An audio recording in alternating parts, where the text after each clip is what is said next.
Hi, and welcome to the Assembly Lines episode. We're continuing with our Apple II emulator that we've been building in the web browser. Last time we took a look at improving performance. This time I've gone back to adding new instructions, and specifically I want to take a look at the addition and subtraction instructions, and also the mysterious overflow flag. So let's get started.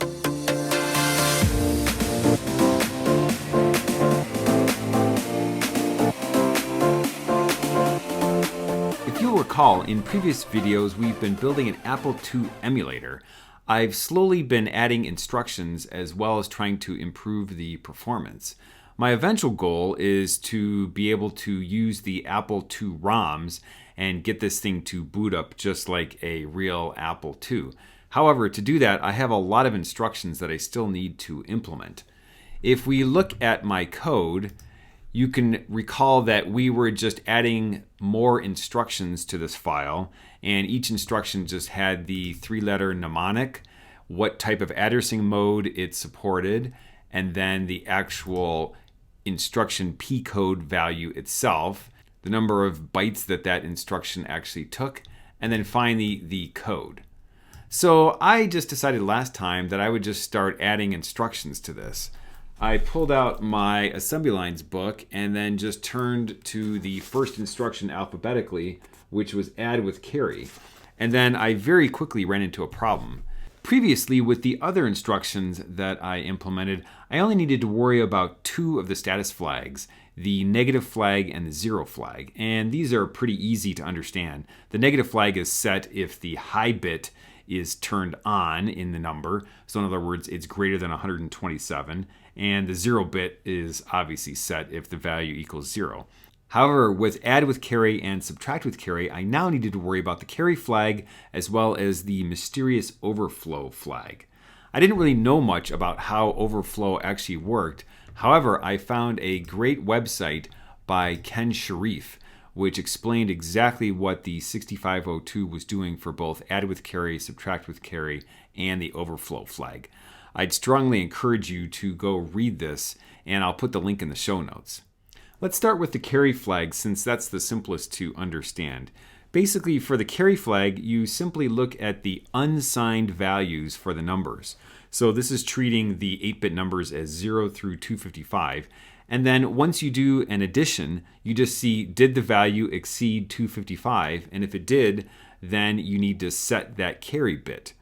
And then conversely, if the carry bit is already set for some reason, let's say you've already done one 8-bit addition, then when you do another addition, you need to add that carry bit to the final result. And so this is how you can do multi-byte additions. So for example, if we look down here at Ken's example, here we have a 0 carry in, we're adding up the numbers 80 and 144. We have a carry bit of 0 that comes out because this value is only 224.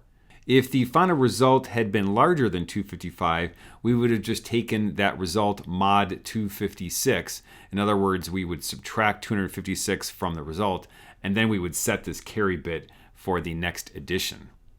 Subtraction is actually very similar to addition on the 6502. We just need to worry about the borrow flag. However, this gets tricky because there actually isn't a borrow flag. Instead, what the designers of the 6502 did is treat the carry flag as the inverse of the borrow. So in other words, normally with add with carry, if the carry flag had been set when you came into the addition, you would add 1 to the result. For subtraction, you actually want to set the carry flag to 1, which indicates a borrow of 0, and so that won't get subtracted from the final result. If the result of your subtraction actually requires a borrow, then the carry flag is set to 0 on exit, which indicates that for the next subtraction, it should actually borrow 1. It's a little bit confusing, but if you stare at it long enough, you can eventually wrap your head around what's going on. Now, what about the mysterious overflow flag? The best way to understand that is to look at the difference between the carry flag and the overflow flag. Here, I've just spelled out what this looks like for several numbers. So for example, at the top there, you can see I have 4 numbers, 0, 1, 127, 128. If I take 127 plus 128, I get 255. But in signed notation, that's actually equal to -1. The carry flag is always set when the result of an unsigned addition or subtraction is greater than 255, as we saw earlier. The overflow flag, in contrast, looks at the signed versions of these numbers. And if the signed version actually overflows, in other words, if you take two positive numbers, you add them together, and you now get a negative number, then you set the overflow flag. Similarly, if you take two negative numbers, you add them together, and you get a positive number, then again you set the overflow flag. So for example, if I take 80 plus 80, I get 160. However, in signed notation, this is actually -96, and so I need to set the overflow bit. Similarly, if I have -48 plus -112, that equals a positive 96 once we wrap around, and again, I need to set the overflow bit. The overflow flag for subtraction is similar to addition. However, in this case, the rules are reversed, but it all makes sense if you think about it carefully. In other words, if you have a positive number and you subtract a negative number, normally you would expect a positive number. However, if we wrap around so that the result is greater than 127, then we'll end up with a negative result. In that case, you would need to set the overflow flag. Similarly, if you have a negative and you subtract a positive number, you would expect a negative number. However, again, if the result of that actually turns out to be positive because of wraparound, then again you would set the overflow flag. The cool thing, at least from the emulator's point of view, is that you can actually implement subtraction as just an addition with the ones complement or reversing all of the bits of the second number.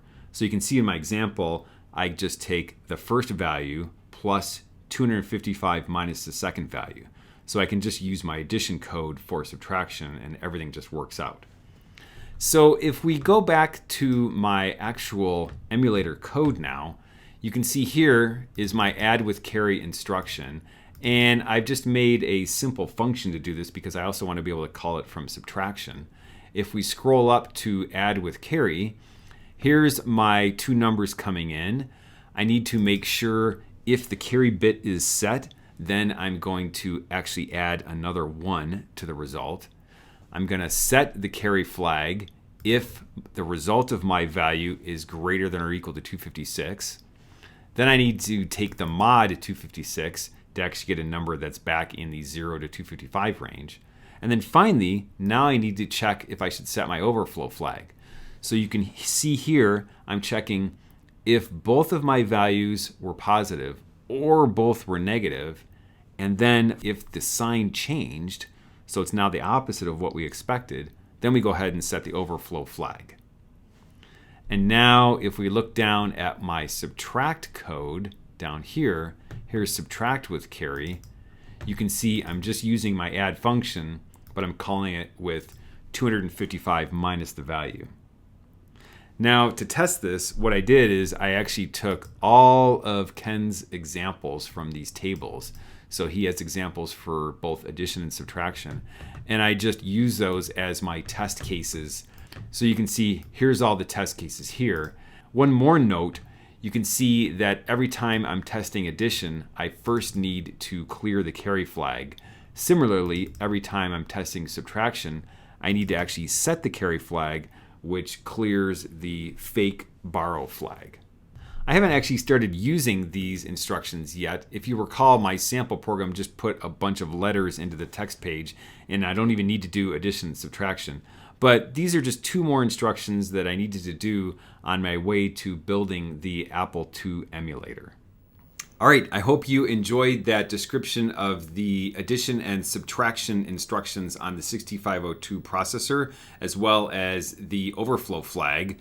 It's a tricky subject. If you think that I explained anything incorrectly or you have any suggestions, please add a comment below. Also, if you haven't subscribed to my channel, I'd really appreciate it if you did that.